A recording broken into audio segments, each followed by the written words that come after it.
buenas noches, cofrades, bienvenidos a Cofradías, en 7 Televisión.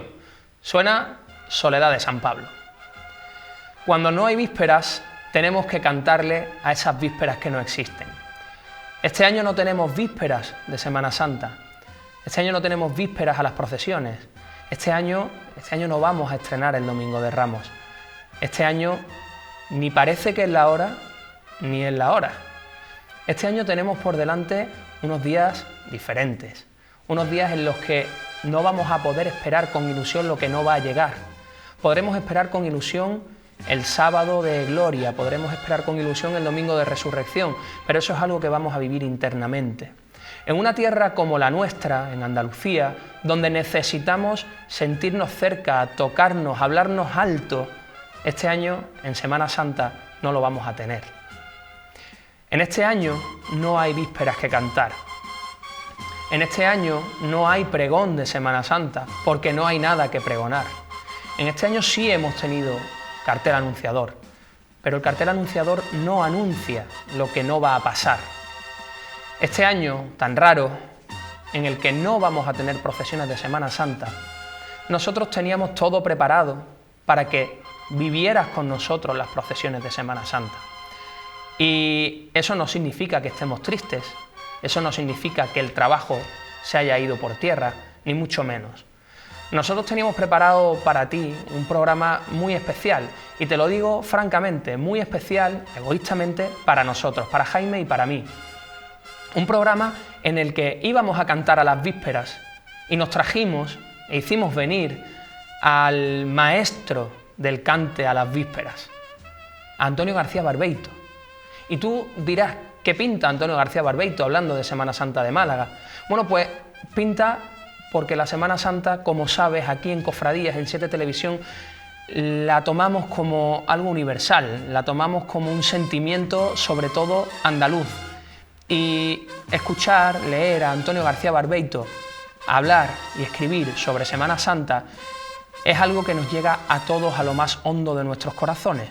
Por eso traer a Antonio García Barbeito para ese programa que íbamos a hacer por vísperas y que nos lo hemos traído este miércoles, era para nosotros un canto muy especial. Vamos a hablar con Antonio García Barbeito, Jaime Moreno y yo, porque este programa lo dejamos preparado hace unas semanas, y vamos a hablar con él sobre todo de Andalucía.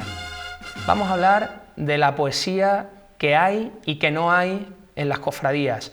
Vamos a hablar de todo lo que tenemos alrededor. Vamos a hablar de Málaga, vamos a hablar de temas que nos interesan y de temas, al final, que tienen que ver con las cofradías sin ser cofradías. El de hoy es un programa distinto. El de hoy es un programa que no trae actualidad porque no podemos hablar de actualidad. El de hoy es un programa distinto porque no está hecho en el día, sino que está grabado previamente. El de hoy es un programa distinto. Y te lo digo, para mí es un programa muy especial porque va a estar con nosotros alguien a quien admiro, alguien a quien puedo considerar amigo como es Antonio García Barbeito. En la segunda parte y en la tercera parte de este programa vas a poder ver una conversación entre 3 amigos. Así que te vamos a dejar con Antonio García Barbeito, pero antes tenemos todavía algunas cosas que ver. Vamos a hablar y vamos a ver en este programa de miércoles una de esas imágenes de Domingo de Ramos, una de esas imágenes que nos brillan en la mirada cuando los domingos de Ramos por la mañana salimos a la calle.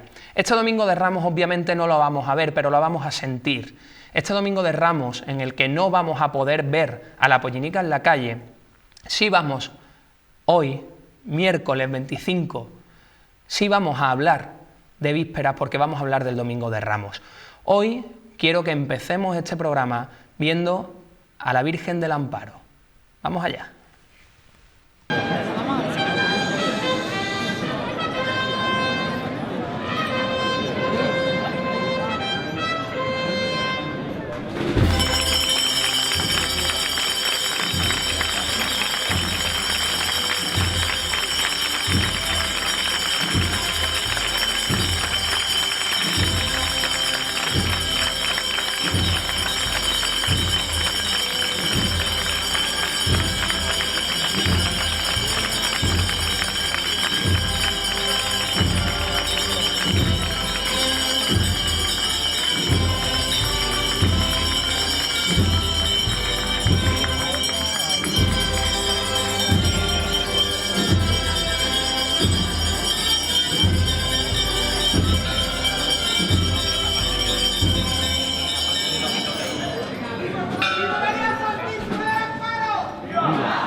Y en este programa que hemos empezado hablando de Antonio García Barbeito, que hemos empezado viendo a la Virgen del Amparo, es un programa en el que, como no tenemos actualidad, no te podemos hablar de muchos temas. Lo que sí tenemos con nosotros es, como siempre, La Lanzada, de Jaime Moreno.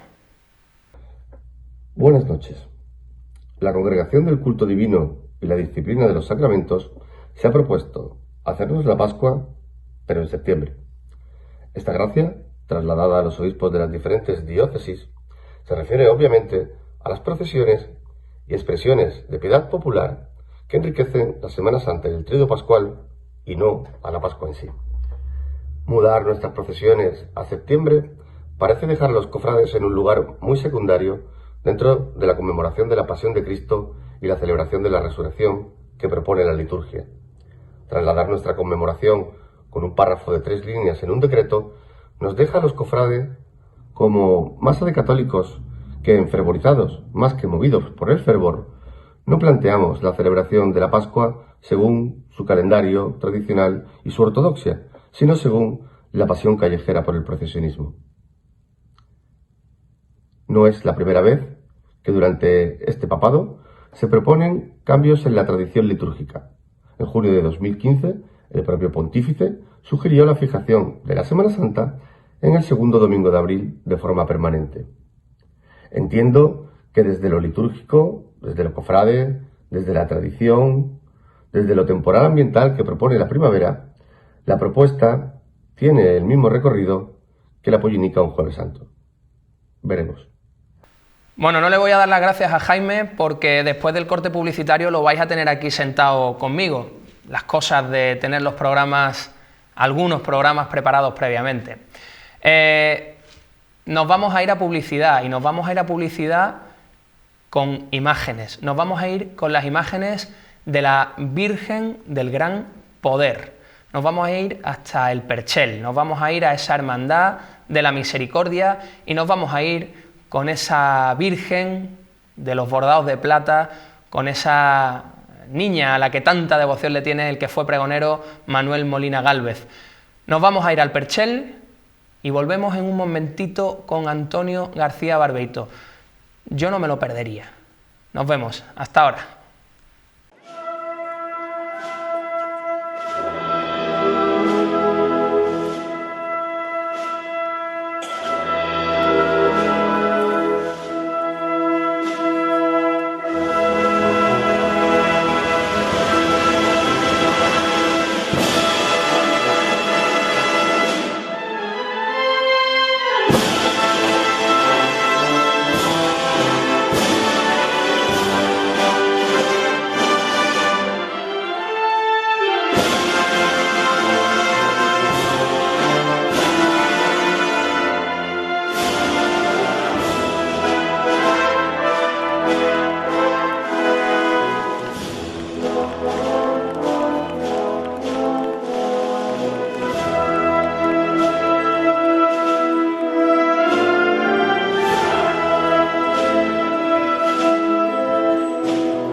Pues después del tiempo de actualidad vamos a cerrar la cuaresma este miércoles 1 de abril con un programa pues, de víspera. Y vamos a hablar con quien más nos ha enseñado la poesía que tienen las vísperas. Mira, te soy sincero, hoy no vamos a hablar de Semana Santa de Málaga. Ya hemos hablado de la actualidad, ya tenemos nuestra conversación de cofradías ligada a la actualidad, pero hoy vamos a hablar de las cofradías en todo lo demás, la parte poética, la parte artística, la antropológica, la andaluza. Vamos a hablar de Semana Santa en todos los sentidos. Y vamos a hablar con una persona a la que a mí me hace muchísima ilusión tener hoy y poder presentártelo. Es Antonio García Barbeito. Muy buenas noches, Antonio. Hola, ¿qué hay? Buenas noches.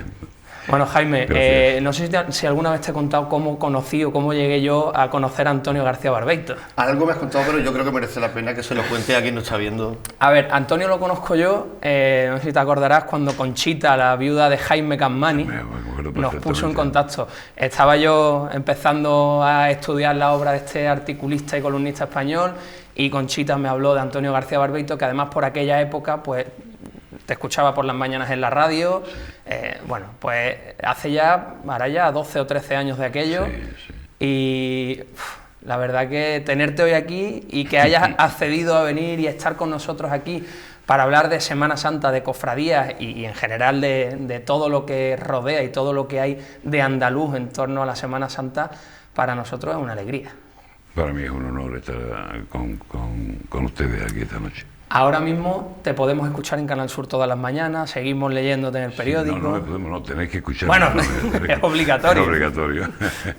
Sí, además, tengo dos cositas a las 7:05 creo que es, se llama El Tempranillo, ¿no? Y a las 9:26 por ahí que... Los perversos. Perversos. Y aparte la tribu. Aparte la tribu, a veces, sí.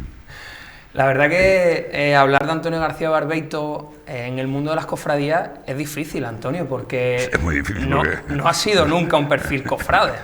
Nunca. Ni soy tampoco un cofrade al uso, ni al uso ni al desuso, ¿no? Me maravilla la Semana Santa de cualquier sitio, es verdad, no solo de Sevilla, no solo de Andalucía. Todas las manifestaciones religiosas me gustan. Y la Semana Santa es interesantísima en cualquier lugar donde la veas. Yo recuerdo la primera vez que vi la Semana Santa de Zamora. Fue y esto como es, tienen otra forma de hacerla. Y estuvimos en Palencia hace, no sé si 3 años o por ahí, distintas, y la de Ávila, pero todas lindísimas. No me quedo con una sola, hay que abrirse. Y la de Málaga, pues la he visto por la calle, la he visto y la he disfrutado, y es un concepto tan distinto, pero que me encanta. Hablar de ti es hablar de una persona que no es de Sevilla capital, no, que de hecho no vives en Sevilla capital. Bueno, sí, ahora alternamos entre... Yendo y viniendo. Bueno, Sevilla capital tampoco, en Triana, que es República Independiente. Pero entre Triana y Analcázar, sí. Analcázar, ¿qué es Analcázar para ti? Pues es la Macondo de mi vida. Analcázar es donde se forja todo el capital, por utilizar un término de mi escritura. Creo que, no sé si era Carmen Martín Gaite o quien lo decía, que el escritor todo lo resume a los 15 primeros años de su vida. Que ahí está, y es verdad, yo recuerdo el asombro del campo, que es como tú sabes, que es mi gran paraíso, ¿no? Y pues tenemos el campo, los personajes populares, el contacto con los juegos, las fiestas, todo está en Analcázar. Y a los 17 años me voy a mi otro pueblo del alma, que es Gine. Pero ya iba con las alforjas llenas con lo que yo vivía en Analcázar, sabía que podía tirarme toda la vida escribiendo. Yo reviso de vez en cuando aquel poemario que presentaste aquí en Málaga, en la Plaza de la Constitución. Es verdad, presenté un poemario. ¿No te acordabas? No me acordaba. Pues presentaste un poemario y precisamente... Es verdad, sí, es verdad, caramba, sí. La mayoría... Sí, es que me acabo de acordar, yo no tenía memoria de eso. Pues lo presentaste aquí en Málaga, yo estuve allí y claro, lo leí y lo voy leyendo de vez en cuando porque la poesía tiene esas cosas que cada 2 por 3 lo puedes leer y le descubres algo nuevo. Cancionero íntimo, ¿no? Cancionero íntimo. Es verdad, sí. Una edición sí, además sí. preciosa. Sí, La isla de Sirto la edita mejor que nadie. Y recuerdo precisamente eso, esos poemas en los que hablabas de cómo jugabas debajo de las mesas, cómo, bueno, pues Bueno, debajo de la mesa no jugaba. Bueno, había cosas debajo de las Había mesas. cosas debajo de la mesa. Descubrías el mundo mesa, debajo de las mesas. De la mesa camilla, sí. Efectivamente. Y hablas eso, pues hablas de esa realidad del campo, hablas de esa realidad de Analcázar, que luego también vimos en tu pregón de la Semana Santa de Sevilla. Sí, sobre todo ahí. Sí, la síntesis del dios agrario que lo han llamado. Bueno, el otro día me encontré con Jesús Quintero, el loco, y decía, el hombre del pregón de las dudas. Pues sí, el pregón de las dudas fue el pregón. ¿Tú sabes cómo llamaron a tu pregón hace un par de semanas? Creo que sí. Un pregón de caja rural. Lo llamaron en el triduo de la muy... Eso me gusta menos. Eso me llamó... No, pero lo hacían en un tono positivo. Seguramente, pero decían como de un pregón de eso, de la realidad rural. Sí, pero que yo trabajé en la caja rural 12 años también. Que pues eso... A lo mejor era por eso. No creo, no. O sea, pero de la caja rural, todavía un pregón rural, pero tampoco fue un pregón rural. ¿No? Hombre, pasa que a mí es que, mira, si tú cuando lees a Juan de la Cruz y tú dices, bueno, pues esto es lo mismo que el pregón, ¿no? O el pregón es lo mismo que lo de Juan de la Cruz, ¿no? Cuando dice, no, con solo su, como vestido los dejo de su hermosura, ¿no? Y yéndolos mirando, vestido los dejo de su hermosura. Pues, entonces, si tú crees, tú dices, bueno, el mundo lo creó Dios. ¿Damos por hecho eso? Sí, pues entonces el mundo es Dios, porque es su obra, ¿no? Si yo soy lo que escribo, pues sí, pues entonces lo que escribo soy yo. ¿Y por qué no va a ser Dios el temblor de una rama, el vuelo de un pájaro, el río, el amanecer? Yo que me santiguo y me arrodillo ante ese Dios de la creación. Yo, Antonio, y ya que entre también Jaime, que parece que estamos aquí en conversación a dos. Jaime, tú cuando quieras. No, yo Jaime, cuando quieras también. Hay cosas de esa vida en Analcázar que me contabas y que me parecían tremendamente imposibles hoy en día. Es decir, tú descubres a los poetas a los que tanto admiras en una época en la que era prácticamente complicado leerlos y complicado leer en un pueblo tan pequeñito donde había una tele en todo el pueblo. ¿Cómo llegas tú a toda esa vasta cultura que hoy tienes? No, que va. Sí. Bueno, el otro día hiciste un elogio de la radio con la columna vertebral de Juan Ramón Jiménez terminando con inteligencia, dame el nombre propio de las cosas. Eso es porque los años y el oficio dan para mucho, pero eso no es cultura, eso es... Que con todo eso... Yo los poetas no los únicos poetas que yo conozco en Analcázar eran los que escribían fábulas por llamarlos poetas y algún versito que viniera en eso. Yo los poetas empecé a descubrirlo cuando llego a Gines y con 20 años publica el ABC en el suplemento dominical que tenía entonces, publica las rimas de Bécquer con ocasión del centenario de su muerte. Y yo, cuando leí aquello, me volví loco. Y al día siguiente yo escribía igual que Bécquer. Yo, claro, decía, esto no puede ser, pero bueno. Al poco conocí a un amigo, Alfredo Santiago, que me ayudó muchísimo, fue vital en mi amor por la poesía. Y dice, voy a la Feria del Libro, yo trabajaba en el Molino, y te he comprado un librito de un pastor, Miguel Hernández, Perito en Luna. Y al día siguiente yo escribía igual que Miguel Hernández. Y claro, es que te vas llenando de influencias. Decía Rafael Montesino, hay que llenarse de todas las voces. Es bueno tener influencia, lo que no es bueno es quedarte en las influencias.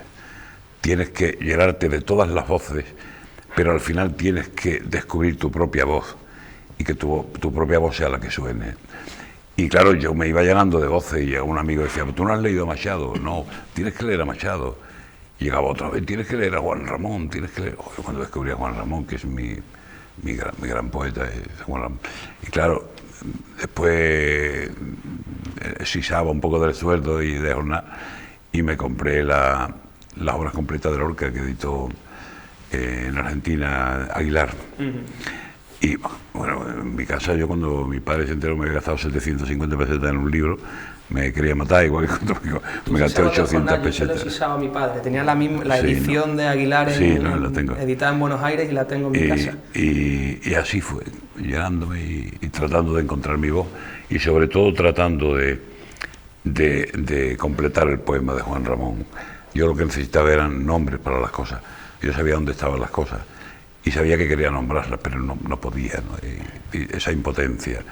Eso fue en Gines donde empiezo con mis amigos, Alfredo Santiago, Miguel Montiel, que son los que empiezan a acercarme a los poetas y a la alegría de conocerlos, claro.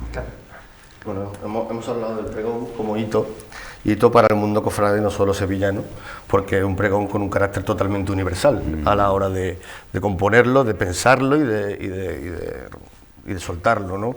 De esa manera tan maravillosa que tú tienes de comunicar. Hemos hablado del campo, yo creo que fue un pregón diferente, por supuesto, y que habló de lo mucho que no vemos y de lo que no nos atrevemos a decir también en otras ocasiones, y desde la perspectiva del campo, ¿no? Donde normalmente hay menos ruido. Sobre todo entonces. Se dice más máquinas, pero bueno. con más claridad. ¿Cuánto hay en el campo de la poesía desnuda de Juan Ramón Jiménez, por ejemplo? Muchísimo, claro. Lo que pasa es que hay diferencia entre los poetas que escriben del campo y de la naturaleza. Están los que... eso se veía muy bien entre el duque de Riva y el arcipreste de Hita. El duque de Riva escribe desde su casa, desde su castillo, y el arcipreste de Hita se andaba en el campo. Esa es la diferencia. Juan Ramón no trabajó el campo. ¿Dónde se nota? Se nota sobre todo lo que lo hemos trabajado cuando el verso de Miguel es crudo. Entonces, claro, cuando Miguel dice alto soy de mirar a las palmeras, es rudo de convivir con las montañas, tú dices que este tío la mamá. O cuando dice he poblado tu vientre de amor y cementera, he prolongado el eco de sangre que respondo y espero junto al surco como el arado espera. Ella es que lo sabe. Claro, y Juan Ramón cuando dice el haz abierto paralelamente, que es un soneto precioso, que estaba echado yo en la tierra enfrente del infinito campo de Castilla, ese soneto. Y claro, pues estaba yo echado en la tierra enfrente, estaba yo viendo, y el otro estaba trabajando. Es el carácter de Hernández. Pero eso no significa que pueda haber más belleza en la contemplación que en la acción.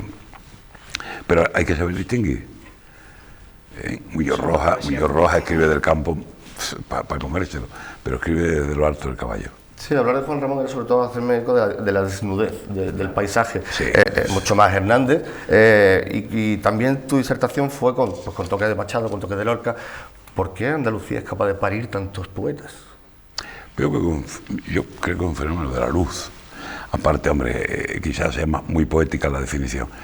Yo creo que es la mezcla, la gran mezcla, el mestizaje, la cultura mestiza que ha tenido siempre Andalucía, abierta a tanta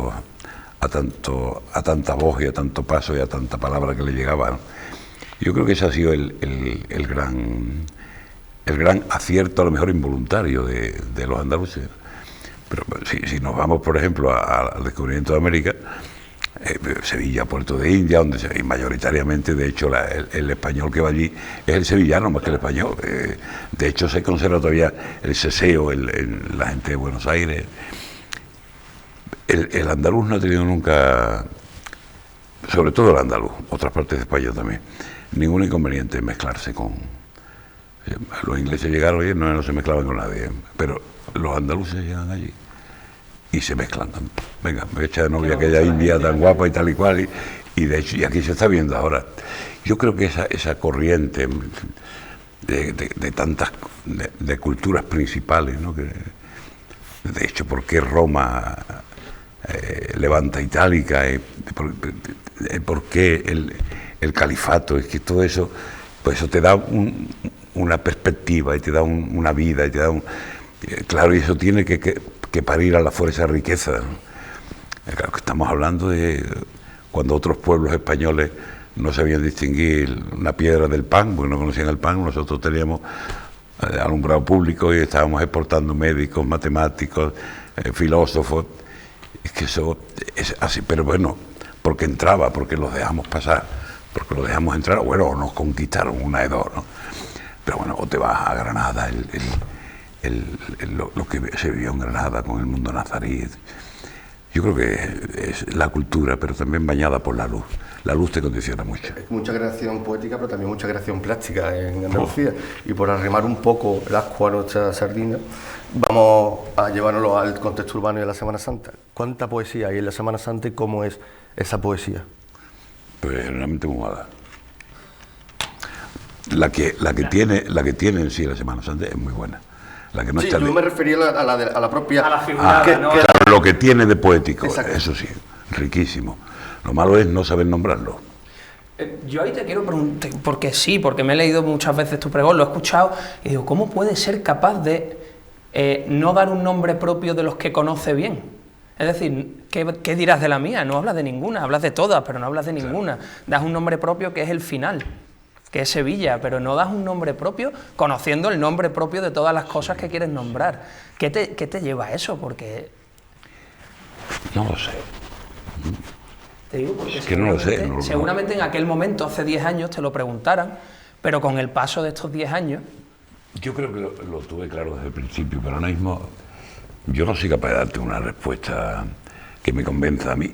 Lo hice quizá porque me salió así. Yo podía haber dado, y perdón por la inmodestia, pero dentro de los registros con los que me muevo, podría haber dado 10 tipos de pregón, ¿no? O sea, seguro. Pero ya había hecho mucho verso, ¿no? Había hecho a muchas imágenes, ¿no? Y yo digo, yo lo voy a nombrar de otra manera, ¿no? O voy a tratar de nombrarlo de otra manera. Pero hay una frase, yo creo que muy gráfica en todo esto, que es cuando dice, yo no voy a venir a contarte lo que tú ya sabes. Claro, claro. Es que a mí esa parte me gusta que me la digas porque es un diálogo con el sevillano, es hablándole al sevillano, no estaré entre tus niños del Domingo de Ramos, no encontrarás mi infancia jugando por tus calles, ¿no? Yo no voy a venir a contarte lo que tú sabes mejor que yo, ¿no? Y cuando llegábamos los de pueblos y nos cobrabas un alquiler por la mirada, ¿no? Como si nos perdonaras la vida, aquello un poco. Y la noche mía de primera experiencia de Semana Santa, que fue tan triste, ¿no? Triste por... Bueno, después ha sido rentable porque me sirvió para el prior, ¿no?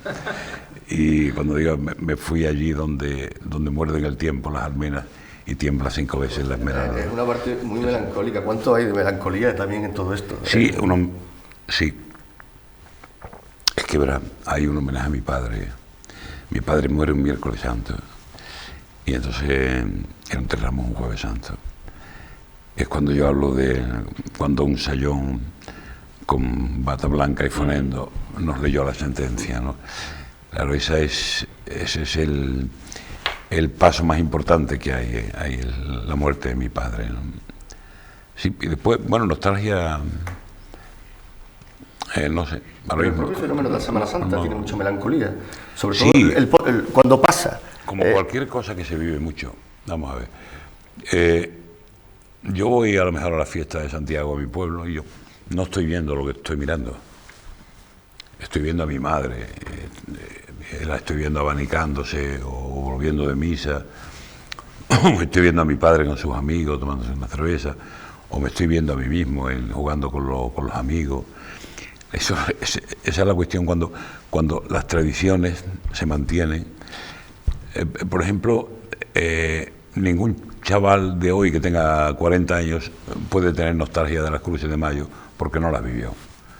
Pero yo sí, porque las viví, claro. Se tiene nostalgia de si no lo has vivido, no. Y claro, una tradición pasa el rocío.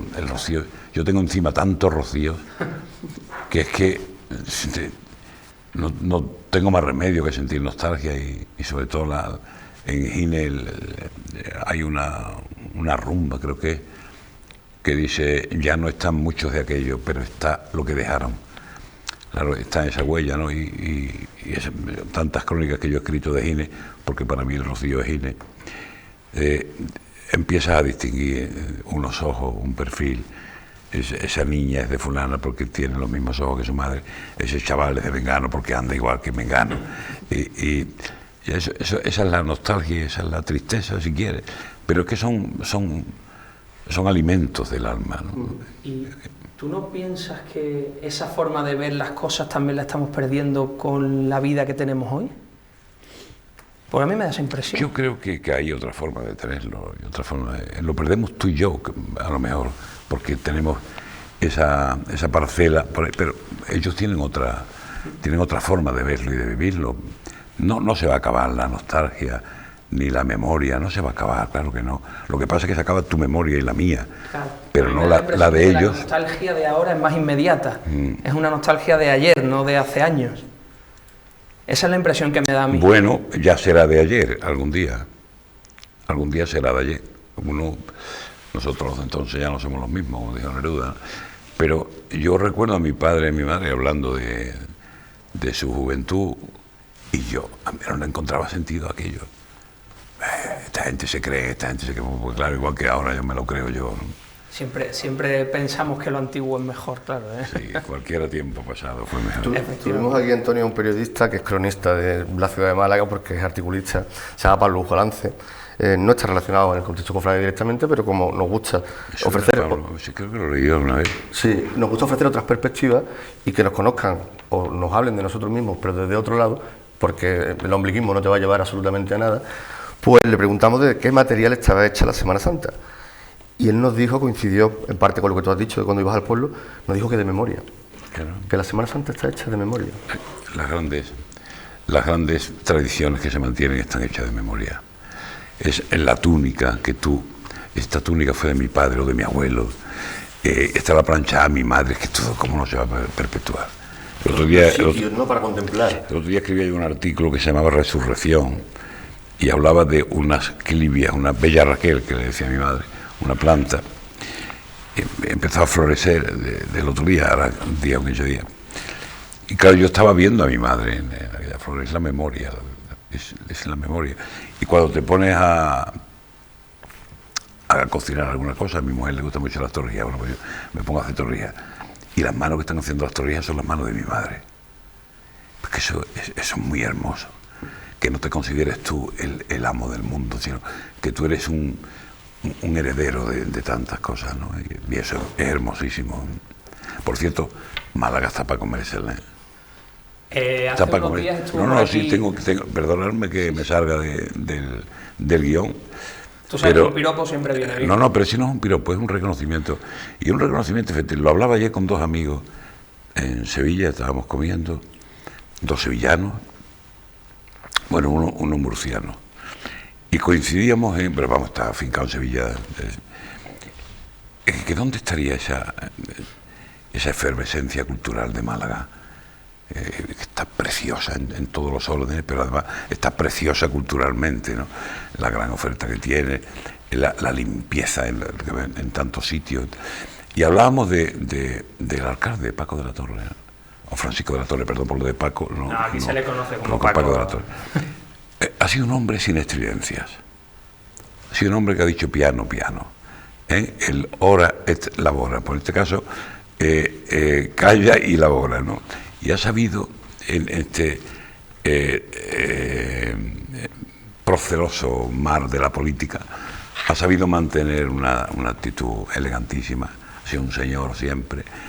Y es un alcalde para que lo copiaran y lo clonaran en cualquier ciudad, sí, porque es que eso se debe a una labor municipal importantísima. Málaga siempre ha sido una ciudad muy complicada y ha sido la mayor enemiga de sí misma. En Málaga hemos perdido la coracha, hemos perdido los percheles, hemos perdido barrios auténticos, barrios de pescadores, hemos perdido la memoria. Hemos perdido la memoria, pero es cierto que el ahora y el futuro que se proyecta en el ahora es como dices, porque es una ciudad que invita a vivirse, es una ciudad que invita a visitarla. Quizá no tanto para el malagueño el centro, que nos quejamos mucho porque claro, es un hombre, centro no es lo tomado mismo, por claro. el turismo, etcétera. Pero sí es una ciudad que se deja vivir. Yo, por ejemplo, ahora paseo por calles por las que mi padre me decía específicamente, por esa calle no pases. Entonces, eso es un cambio de ciudad. Sí. Lo de que se han perdido cosas, a lo mejor que le habéis hecho demasiado caso al verso de Alcántara. Lo mejor del recuerdo es el olvido, ¿no? Lo mejor. Y ese verso yo creo que viene perfectamente inspirado por esos... El inmenso Alcántara, enorme. Esos Dry Martini mirando al mar de Alcántara. Sí. Vamos a seguir hablando de Manuel Alcántara, que es una persona también de estas que tiene mucho que decir. Pero vamos a hacer una pausita. Muy bien. Nosotros vamos a volver en nada, porque tenemos que cortar por obligación, que si no seguíamos. En un minuto estamos de vuelta.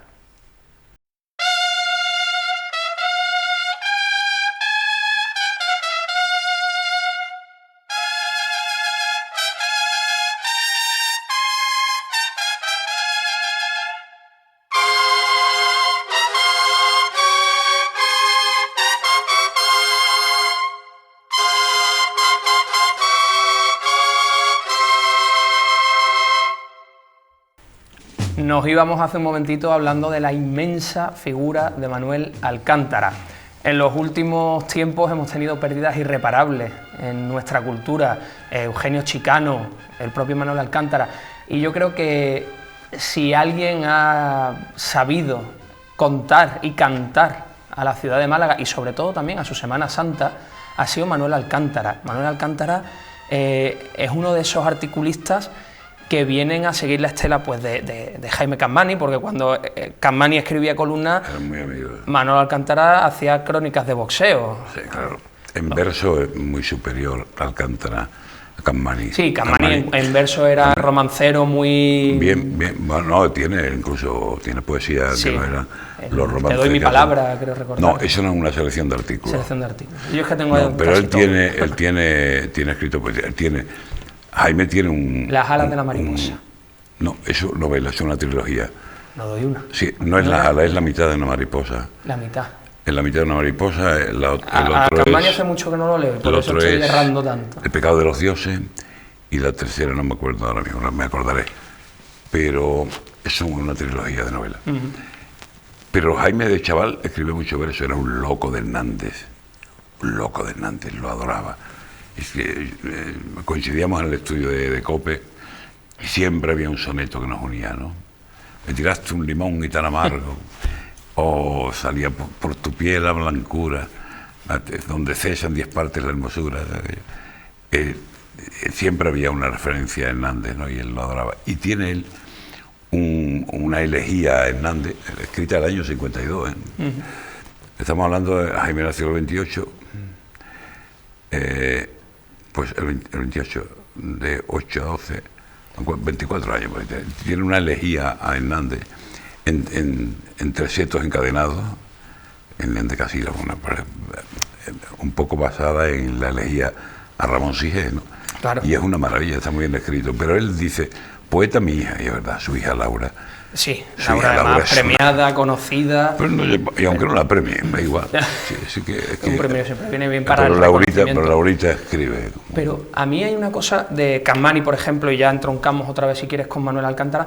Capmany, su ritmo de escritura en el periódico era un ritmo de escritura con tinte poético, pero era muy periodístico. Alcántara era ritmo poético, le pasa mucho como quien lee tus artículos o quien lee tu pregón, los lee con el ritmo poético. A Capmany al final se le acaba más leyendo como articulista que como poeta, que como... Y, no, y la gracia que tenía. Sí, bueno, o sea, la gracia que escuché tenía. su última época de COPE, cuando ya le daba igual todo. La vergüenza perdía. Y es la persona, de las personas más generosas que yo he conocido y más buenas de corazón. Yo tenía verdadera pasión, tú lo sabes, porque lo hemos hablado. Y Conchita, que va a comérsela viva, Conchita. Conchita, me lo he pasado muy bien. Yo he vivido con ellos grandes jornadas, inolvidables jornadas en su casa y en Sevilla también hemos coincidido. Y le tenía un cariño infinito. Y Y con Manolo Alcántara pues he tenido ocasión de vivir ratos también inolvidables. No me dejó pagar nunca.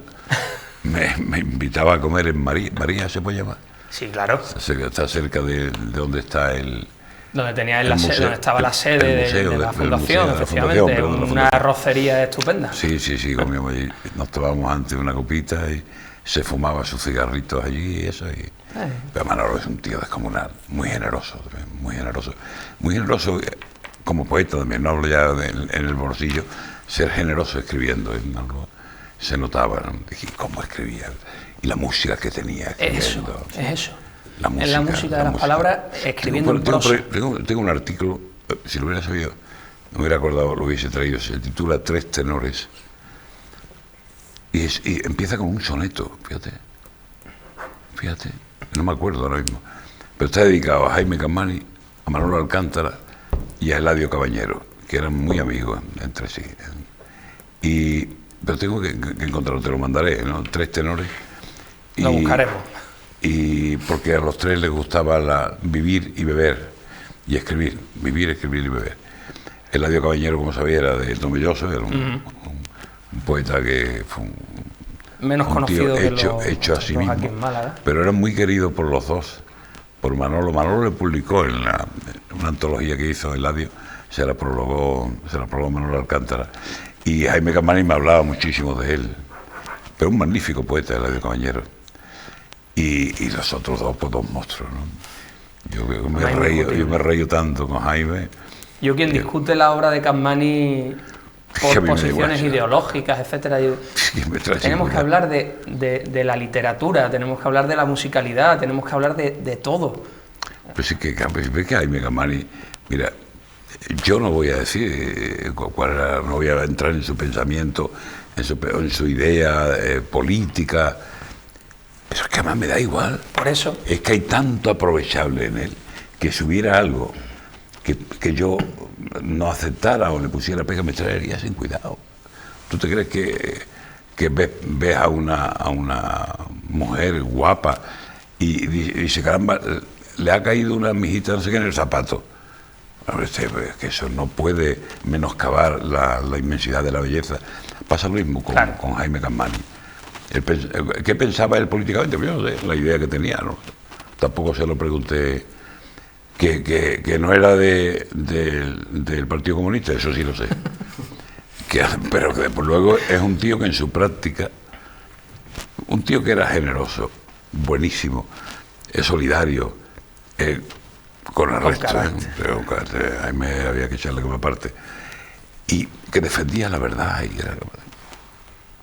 Me da igual el partido que sea, yo me quedo con usted.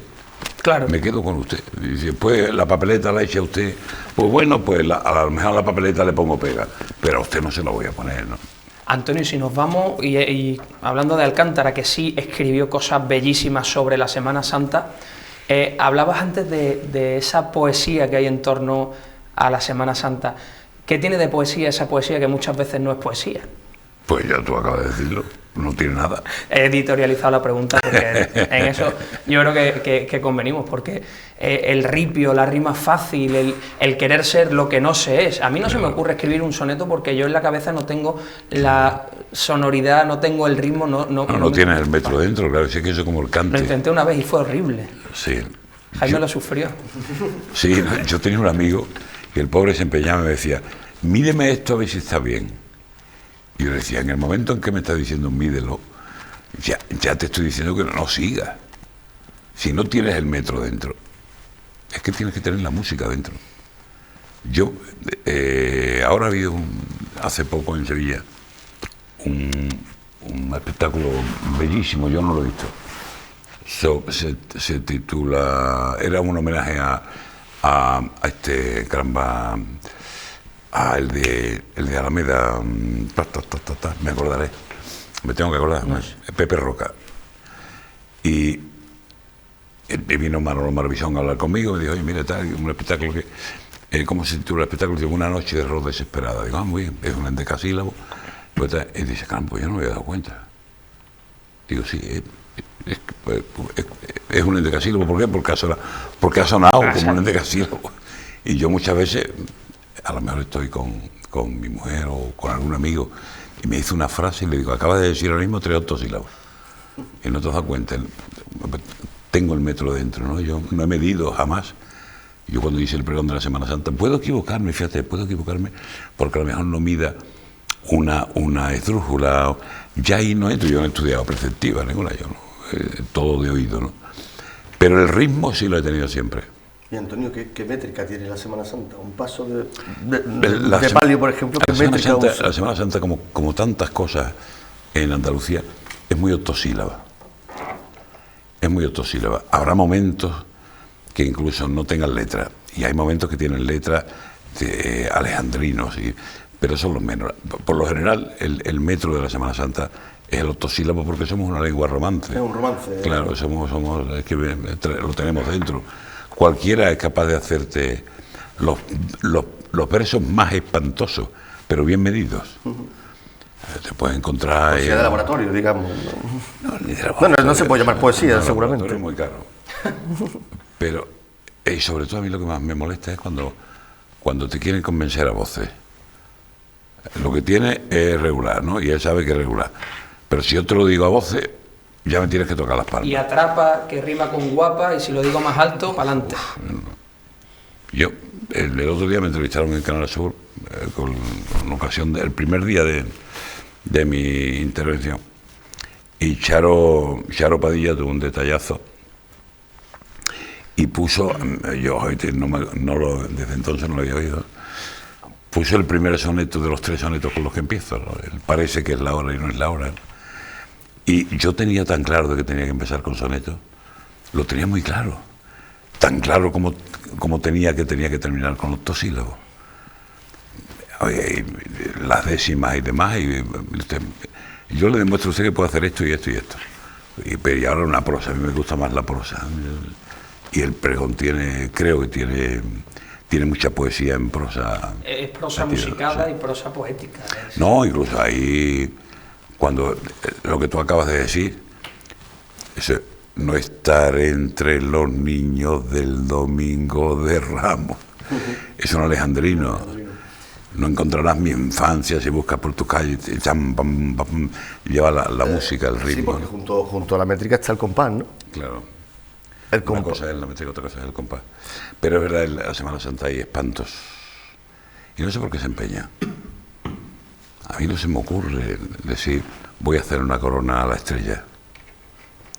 Pues entonces me saldría un gorro frío, me saldría un casco romano, me saldría, yo no sé lo que me iba a salir. No se me ocurre. Pero después hay otra cosa peor todavía en la Semana Santa. En la Semana Santa hay en más campo, que es cuando te dice, oye, mira, es que en mi pueblo que me han pedido que dé el pregón de la Semana Santa y me tienes que echar una mano. Echar una mano es que se lo escriba. Y yo no me explico cómo alguien puede leer algo que no es suyo. Bueno, ocurre mucho. Sí, ¿no? Ocurre mucho. Hay muchos negros. Yo confieso que he sido negro no solo de piel, sino que he sido negro de escritura muchas veces. Alguna vez también. Algún pregoncillo por ahí. Y yo una vez recuerdo que le dije a quien se lo hice, digo, mira, te lo voy a grabar. Y te tienes que aprender la letra y la música, porque si no te aprendes la música no suena a nada, porque la música es mía también. Y el canalla se lo aprendió. Se tiró y pum, pum, pum, como si estuviera estudiando unas oposiciones para notario. Y lo hizo de maravilla. Lo hizo muy bien, me asombró. Pero claro, no era suyo. Y si no hay sentimiento... Claro, no. Guitarra del mesón que hoy suena otra mañana petrera, según quien llega y tañe las emprobadas cuerdas, ¿no? Pero se terminaba Machado muy canalla diciendo, guitarra del mesón de los caminos, no serás nunca, no fuiste nunca ni serás poeta. Claro, es que una cosa es decir el verso de otro y otra cosa es... Es curioso que la impostura puede llegar al éxito, ¿no? Desde esa perspectiva, ¿no? Sí. ¿Cuánto hay de impostura en lo cofrade, en la Semana Santa? La Semana Santa está llena de espasmos, llena de símbolos, llena de mentiras hermosísimas. Es que todo es muy hermoso, hay mucha postura, mucha hipocresía. Pero es que todo eso forma parte de la Semana Santa. Lo que decía antes de Campani, de la muchacha guapa que tiene el zapato un poco manchadito. Hombre, hay cosas que se podrían evitar así, pero bueno. Dígame usted cómo es cómo hay que ser un cofrade auténtico. Retrátemelo. Y a lo mejor no nos sirve. Porque ¿cuántos hay así? Podemos hablar que hay un gran maridaje, ¿no? Entre la verdad y la Yo leí una vez impostura, ¿no? una charla que se titulaba hace ya 25 años, La vanidad en la Semana Santa. Porque si hay vanidad, pero incluso debajo del antifaz, O sea, me diciendo, no, yo es que salgo todos los años, tal, pum, pum, pum. No conozco ningún nazareno anónimo, ninguno. Ni ningún costalero anónimo, todo. Pero muy bien, es que eso forma parte de...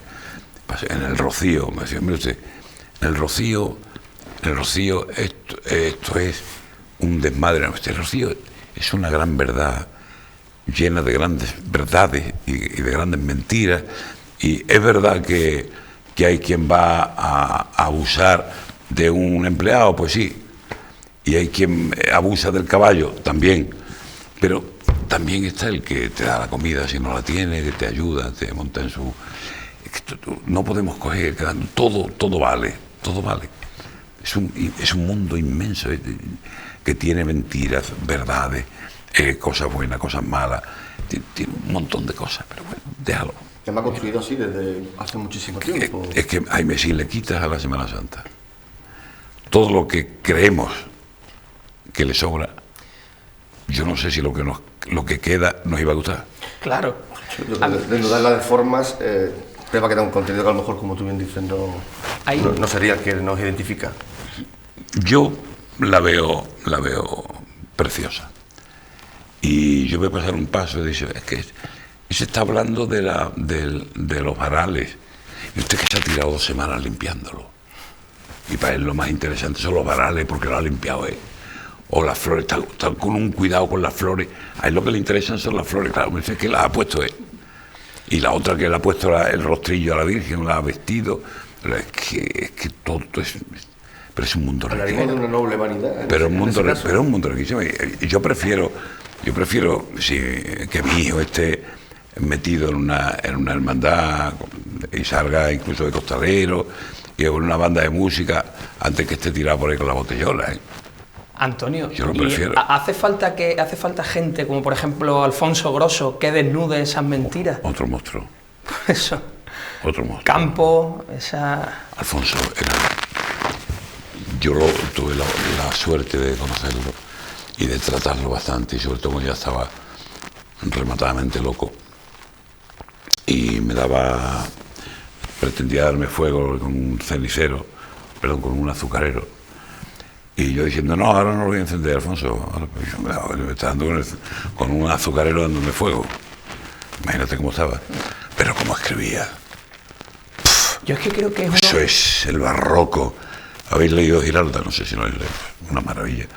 Pero bueno, lees también con flores amarillas y es necesario. Claro, que sí. A mí me resulta muy extraño. Tenemos un amigo común, Jaime y yo, que no conocía a Alfonso Grosso siendo un defensor de lo andaluz, de la cultura andaluza, y ocurre que Alfonso Grosso es un escritor muy desconocido para el andaluz, cuando tendría que ser en muchas ocasiones el libro de cabecera para cualquier cofrade, para cualquier rociero, para cualquier, entre comillas, entiéndase, tradicionalista andaluz, porque desnuda la verdad, o sea, desnuda la mentira desde su verdad. Sí. Antes hablabas de ese rociero que va a abusar de un empleado, lógicamente lo que cuenta en sus novelas no tiene nada que ver lo de aquella época con lo que hay ahora. Pero bueno, hay abuso en todas las épocas. Claro, pero esa realidad de Grosso también es muy cruda, pero es muy real. Alfonso escribía muy bien, muy bien. Muy bien es muy bien. A mí es de los escritores andaluces que me han estremecido. Giralda, Guarnición de Silla y Florido Mayo. Pero Giralda tiene una sensualidad. Es los escarceos del canónigo electoral con su sobrina Carlota. Es asombroso como lo cuentan. Y hay una imagen del rito del nazareno, de la túnica. Tú dices, ¿cómo este tío puede...? Poema magnífico, sí. Andalucía ha dado mucha riqueza. Eco de ese rito, ¿no? No, pero y después hemos hablado de un escritor que no era andaluz, creo que era de Cabeza de la Vaca, me parece que era Núñez de Herrera. Para mí es el latigazo mayor que hay de la Semana Santa de Sevilla, escribir la Semana Santa de Sevilla. Hay una antología editada, creo que por Paco Robles fue, una antología, y hay muchísimo de Núñez de Herrera. Yo claro, lo conocía. Núñez de Herrera se lo debemos a José Luis Ortiz de Lanzacorta, un escritor sevillano que es el que lo descubre. Te hablo del año 81, me parece, o por ahí. Cuando yo descubro, yo conocí mucho a José Luis, incluso estuvimos juntos en Córdoba, Carlos Muñiz Romero, el jesuita, que murió en Málaga, por cierto. José Luis y yo fuimos José Luis y yo a conocer a Carlos Muñiz. Él quería presentarle a Carlos Muñiz mis poemas, y estuvimos con Carlos Muñiz en Córdoba. Y después yo fui muy amigo de Carlos, porque Carlos se vino a Sevilla, al Portaceli, y intervenía todos los días en COPE Sevilla. Entonces, como yo iba todos los días a COPE Sevilla, pues coincidíamos allí y éramos muy amigos. Carlos tiene un soneto al andaluz, una definición del andaluz, una definición taurina. Si me acordara, lo decía, porque hay que hacer homenaje. A ver si me acuerdo. Dice, al hilo de las tablas, barbeando, camino de su muerte o su querencia, trasduda el andaluz su fina herencia, para isla como siempre, enajenando. Pastueño al cite, servicial al mando, llamado de sobrero y por suplencia, trenza pasos de atávica inocencia al compás de la banda y no del bando. Y aunque duele en la cruz la desprendida, por no doblar ni amorcillarse en vida, batalla contra el sino y el desuello, agoniza de pie, se tapa, inventa sin razón de vivir fuera de cuenta, y a nadie le mendiga el descabello. Es una imagen, es una definición del andaluz. Me alegro de haberme acordado. Escrita por Carlos Muñiz Romero, que a su vez, a través de Carlos, yo conocí a Rafael Guillén. Y, claro, es que esto es un mundo muy bonito, porque tiras de este que sabe, te lleva a aquel, te lleva al otro, y son los grandes. Y Núñez de Herrera Antonio Núñez de Herrera es increíble cuando dice el Yahvé dijo Fiat Lucis, ¿no? Hágase la luz. El capataz dijo, a esta es mucho más trascendental. Digo, no hay una irreverencia, ni muchísimo menos. Y cuando habla de la hermandad de los gitanos, que está el otro, dice, la frase que tiene, dice, el que habla lo hace con lenguaje del registro civil. Manuel Sánchez no sé cuánto, dice, y no contestaba nadie. Y llega uno y dice, churrete, parpao, no sé cuánto, y todos los gitanos contestando, yo. Y es genial. Murió con 32 o 34 años, murió ahí en esto, ¿cómo se llama? Cerro Gordo, Matagordo, una playa de Portugal. No sé exactamente. Si es Matagordo, Cerro Gordo, por ahí, bueno, Montegordo. Una de esas plumas. Montegordo, asombrosa. Eso sí, pero luego están los que te echan, los que rompen la poesía, los que la pisotean. Y la pisotean con voces, y la pisotean sin saber escribir. La maltratan. Y le hacen daño a los que de verdad han escrito y escriben bien. Por profundizar, Antonio, en lo andaluz, de lo que estamos hablando, tú acabaste tu pregón diciendo que en el epitafio de un andaluz, o un sevillano en este caso, tendría que poner merece la pena, ¿no? Valió la pena, ¿no? Sí, eso son influencias filosóficas. Sí, eso era de Julián María. Sí, habla desde un punto de vista antropológico, define cuál es el carácter del andaluz, ¿no? Merece la pena, sí. Valió la pena. Valió la pena, sí. El andaluz es así, ¿no? Sí, es así. Tú lo concibes así. Sí, el andaluz merece la pena siempre. Y en el fenómeno de la Semana Santa, hombre, yo conozco Semana Santa, hecho de Palencia, de Ávila, de Zamora, de Valladolid. Lo que pasa, y es bueno conocerlo, bueno, porque si no tienes comparación, no tienes con qué comparar. Pero la Semana Santa que hacemos aquí abajo no tiene nada que ver. ¿Por qué? Porque es que no es lo mismo ver una Semana Santa con un abrigo largo y una bufanda que verla con la manga corta. Yo creo que la luz, el color... Claro, y tú dices, bueno, es que me está oliendo a mar, o me está oliendo a azahar. Es que no es lo mismo, es que el sur tiene esa gran ventaja de tener tantos elementos, claro, todo, aquí cualquier cosa Pues yo no me imagino el Rocío en Lequeito. No me lo imagino, pero no porque no se lo merezca, sino que es impensable. Porque igual que no me imagino en el Rocío cualquier fiesta de tamboril y todo eso por ahí. Es que la luz, te hace falta la luz. Yo he visto fiestas en el norte de España bellísimas, que antropológicamente tenían una grandísima riqueza. Pero yo si hay la luz, ¿dónde está la luz? No, nos condiciona la luz, yo creo que es la luz. Antonio, tenemos que terminar ya, pero yo tenía aquí, no me va a dar tiempo a todo, pero si tuvieras que decir, la Semana Santa es más parecido a Juan Ramón, a Lorca, a Miguel Hernández, a Machado, ¿tú la identificas más con alguno de sus estilos? La de hoy en día, porque si nos vamos a la de los años... Yo creo que a ninguno de ellos. Ahora mismo ninguno de ellos.